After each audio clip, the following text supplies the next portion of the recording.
Hello friends, ఇంకో వీడియోతో మీ ముందుకు వచ్చేసాను. ఈరోజు స్పెషల్ ఏంటిదో చేసేద్దాము. చికెన్ సూప్ అన్నమాట. ఇంకా మా ఇంట్లో అయితే ఈరోజు చికెన్ సూప్ అనేది చేసుకుంటున్నాము. చికెన్ సూప్ కోసము ఒక 50 గ్రామ్స్ చికెన్ అయితే సన్నగా కట్ చేసుకున్నాను, బోన్లెస్ చికెను.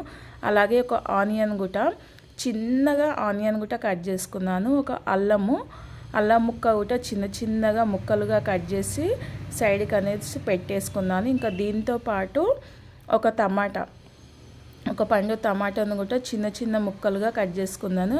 ఇంకోటి క్యాప్సికము, అలాగే క్యాబేజీ, అలా బీన్స్ అలా ఉంటే వేసుకోవచ్చు. నేనైతే ఈరోజు ఈ 4 దాంతోనే చేస్తున్నాను. మా ఇంట్లో ఏవి ఉంటే అవి అందుబాటులో దగ్గరలో ఉన్న దాంతోనే చేసుకుంటున్నాను అన్నమాట.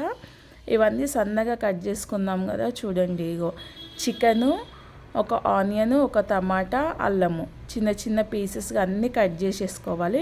ఇలా కట్ చేసుకున్నాక ఇక పొయ్యి మీద అయితే కడాయి అనేది పెట్టేసుకున్నాను. కడాయి పెట్టేసుకొని నేనైతే నెయ్యితో చేస్తున్నాను, ఆయిల్తో కాదు. నెయ్యితో చేసుకోవచ్చు, ఆయిల్తో చేసుకోవచ్చు, బటర్తో కూడా చేసుకోవచ్చు.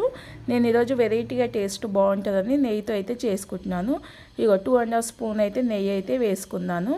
ఇంకా నెయ్యి వేసుకున్నాక దీంట్లో అయితే కొంచెం ఫస్ట్ స్టార్టింగ్ అల్లము అనేది వేసుకున్నాను. ఇగో అల్లం వేసుకున్నాక ఇది కొంచెము వేగనివ్వాలి. ఇది వేగిన తర్వాత దీంట్లో ఆనియన్ కూడా వేసుకోవాలి. ఆనియను, టమాటా, చికెన్ ఇవన్నీ వేసుకొని బాగా అనేది ఫ్రై అనేది కావాలన్నమాట. ఈ చికెన్ సూపు చేసుకుంటే చలికాలము, వర్షాకాలంలో వచ్చే జబ్బు దగ్గు నుంచి బయటపడవచ్చు అన్నమాట. సూప్స్ అయితే ఖచ్చితంగా చేసుకోండి. ఈవినింగ్ టైంలో సూప్ చేసుకొని కూడా తాగొచ్చు. వెయిట్ లాస్కి అయితే చాలా యూస్ఫుల్ అవుతుంది. టమ్మీ అనేది ఫుల్ఫిల్ ఉంటుంది అన్నమాట. సూప్స్ అయితే vegetable soups, non vegetable soups అలా చేసుకోవచ్చు అన్నమాట. చాలా అంటే చాలా బాగుంటాయి సూప్స్. ఇవన్నీ వేసుకున్నాక ఇవి మంచిగా దూరగా ఫ్రై అయిపోయినాయి కదా, ఇంకా చికెన్ అనేది వేసుకొని, చికెన్ ఉడకబెట్టుకొని వేసుకోండి, లేదంటే పచ్చిగా చిన్నగా కట్ చేసుకొని వేసుకోండి. నేనైతే బోన్లెస్ చికెన్ అనేది తీసుకున్నాను.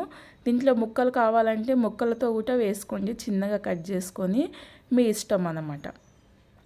ఇవన్నీ బాగా ఫ్రై అయిపోయినాయి కదా, చూడండి. ఇలా మంచిగా అనేది ఫ్రై చేసుకోవాలి. ఫ్రై చేసుకున్నాక ఇంకా మనకు సూప్కి సరిపడంత వాటర్ అయితే యాడ్ చేసుకుంటున్నాను. ఈ వాటర్ అనేది బాగా మసలనివ్వాలి. మసలినాక ఇంకా దీనికి టేస్ట్కి సరిపడంత ఉప్పు అనేది వేసుకున్నాను.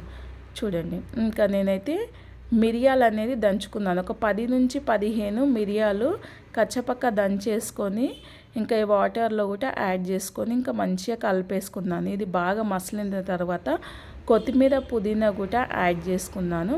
ఇంకా కొత్తిమీర, పుదీనా ఇవన్నీ వేసుకున్న తర్వాత ఇది బాగా మసులుతుంటుంది కదా, ఇంకా మసలినాక కార్న్ఫ్లవర్ అనేది వేసుకోవాలి.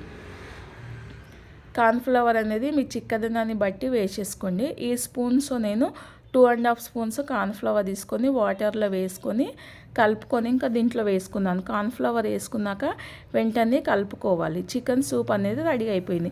నా వీడియో కనుక నచ్చితే ప్లీజ్ లైక్ చేయండి, సబ్స్క్రైబ్.